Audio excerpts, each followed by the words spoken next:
Welcome to The Explainer. Today, we are going to break down Lassa virus, a really high-consequence pathogen, and we're going to do it specifically from a Dutch clinical perspective.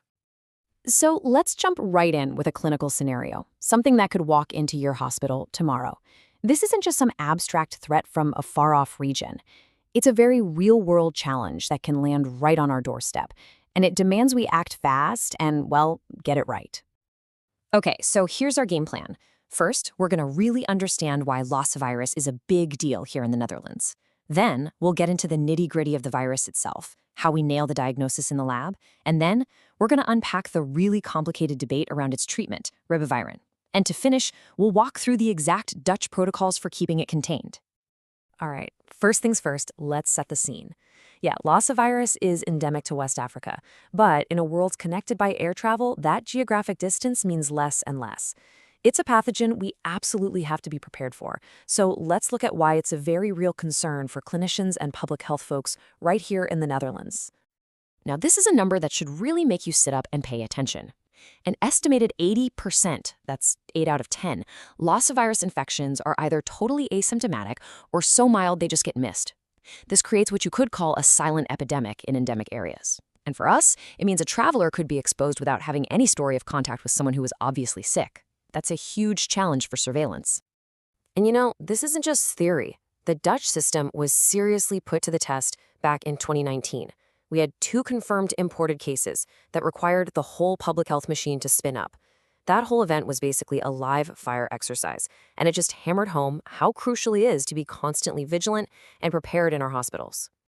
Okay, so to fight any pathogen, you've got to know your enemy. So let's zoom in and really look at the fundamental nature of Lassa virus, where it comes from, what it's made of, and the specific kind of damage it does to the human body. So here we see its place in the world of viruses. Lassa virus is what we call an old world arenavirus, part of the Arenaviridae family. And look, this isn't just academic. That classification is really important because it tells us we're dealing with a virus that shares traits with its relatives, which gives us a head start on everything from diagnostics to potential antiviral strategies. Okay, now let's talk about what this virus actually looks like. You can see it's pleomorphic, and crucially, it's an enveloped virus. Now, that envelope is a key weakness. It's a lipid layer, which means simple things like alcohol and detergents can tear it apart. That's absolutely critical for infection prevention and control. And a cool little fact, under the microscope, it has these host ribosomes inside, which gives it a sandy look. That's where the name Arenaviridae comes from. Arena is Latin for sand. Now, this is one of the most troubling parts of Lassa fever, the neurological damage. Yes, in severe cases, you can get encephalitis or encephalopathy, and the prognosis there is grim. But the really frightening part is the most common sequela, sensory neural hearing loss. We're talking about permanent deafness, and it can happen in up to a third of all patients. And this is the kicker. It's completely independent of how sick they were initially. Even a mild case can lead to this. It's a huge long-term burden. Okay, so with that clinical picture in our heads, let's go to the lab. Because in a situation like a suspected Lassa fever case, a fast and super accurate diagnosis isn't just important. It's everything. It's the one thing that kicks the entire public health response into high gear. The story of Lassa virus diagnostics is really a story of a molecular arms race. This virus has a ton of genetic diversity, which means it's a moving target. An assay that works today might fail tomorrow. The original one from 1994, for example, was great until we realized it was completely missing certain lineages. That forced the development of better assays. And it's a constant reminder that we have to keep doing genomic surveillance and validating our test. It's just not optional. And here's the key takeaway for the Dutch context. The RIVM takes a belt and suspenders approach. They require a 2-step confirmation. You need your positive PCR, but then you have to confirm it, either with sequencing or with a second, totally independent PCR assay. It's all about achieving maximum certainty before you trigger that massive public health response. All right, so you've got a confirmed diagnosis. The next question is obvious. How do we treat it? And this is where we hit one of the most difficult and contentious topics in managing Lassa fever, the evidence for using the main antiviral on the table, Ribavirin. I mean, just read that quote from the World Health Organization. It's incredibly blunt, and it tells you everything you need to know.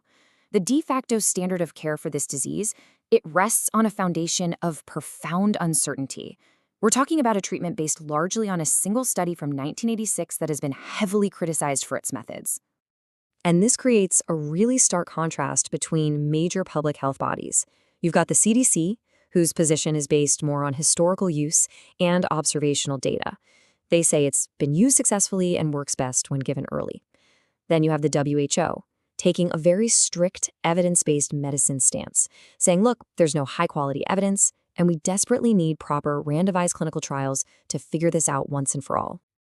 So, despite this whole debate, if you're actually treating a patient today, these are the IV ribavirin regimens you'll be looking at. You have the classic McCormick protocol, which requires multiple infusions a day, and then there's the Irua regimen, which is a really pragmatic adaptation from Nigeria. It's a once-daily dose, which was designed to reduce exposure for healthcare staff, a very practical concern.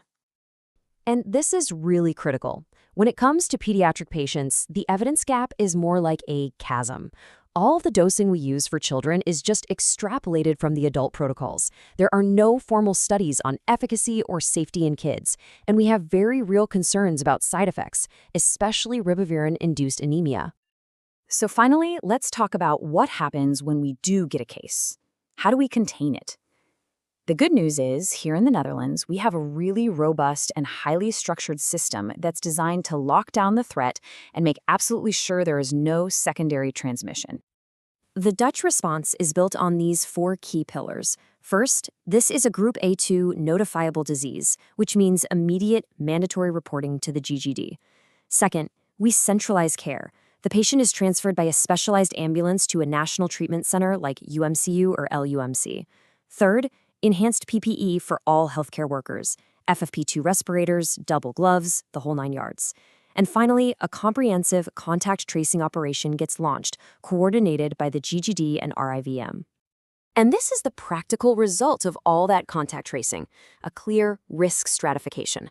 The public health authorities will categorize every single potential contact into one of these levels: high, low, or sporadic. And that risk level then dictates exactly what mandatory measures have to be followed for the next 21 days. It's a very clear, systematic approach. So what does the future hold? Well, it's pretty clear the focus is on moving beyond the Ribavirin dilemma. The really promising developments are in things like monoclonal antibody cocktails. Atoloverimab 3, for example, has shown some incredible results in animal models. And of course, the ultimate goal is prevention. So there's a huge effort to develop pan-Lassa vaccines. Now, we've pulled together a ton of information for this explainer, using a Gemini deep search to go through all the technical literature and guidelines.